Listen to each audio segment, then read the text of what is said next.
can you just give a quick synopsis of who you are and like what's going on with you right now? And for reference, Yeah, for anybody that tunes in or listens, Andy and I are childhood friends. We grew up together in Lincoln, and this is my ultimate and absolute guy.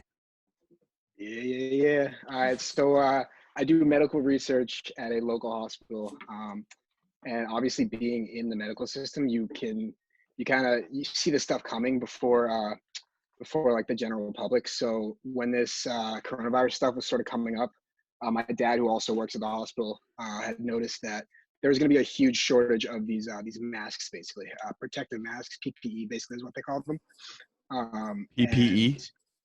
PPE, personal protective equipment. Okay.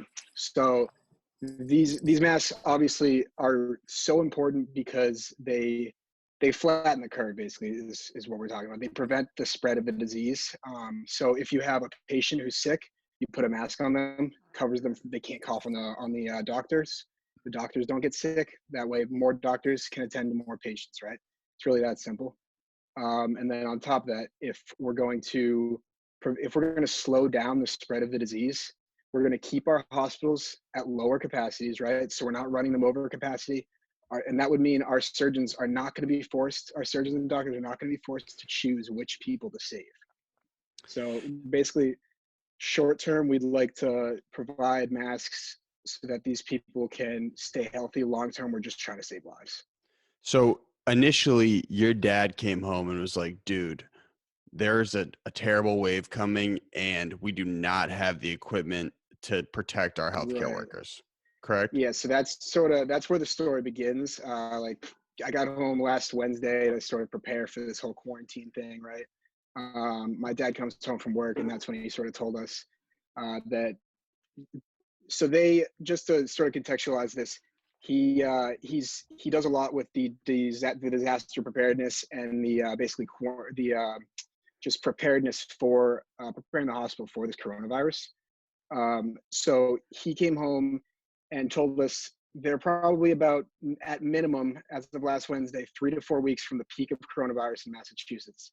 And at the same time, they were about a week or so from running out of PPE. And that was Oh, after they changed the PPE guidelines. So the was he PPE freaking guidelines out? He before, must be. Was he just like, oh, he "Oh was freaking God"? out. Yeah, yeah. I mean, you know him. He was kind of freaking out. Yeah. So they changed the guidelines. The CDC, Center for Disease Control, changed the guidelines. Initially, they wanted everybody treating somebody. I know you talked about this the other day. They wanted everybody treating a coronavirus patient to be treating them with an N95 mask. That's become completely unrealistic. We just don't have those masks. So the whole idea is that we're making these masks so that doctors and nurses who are not treating coronavirus patients can wear these, right? And then the doctors and nurses that need those N95 masks can wear those when treating the coronavirus patients. So Yeah. we're So just you trying to noticed there get was a those where they need. need to go. You noticed Right. there was a need. We need more masks. So how did you get the charity just booming off rip? Because like people start up Yeah, these like that GoFundMe's all the time or like Kickstarters and they just like glaze through a Facebook feed. But were you guys just like, yeah. let's just send it?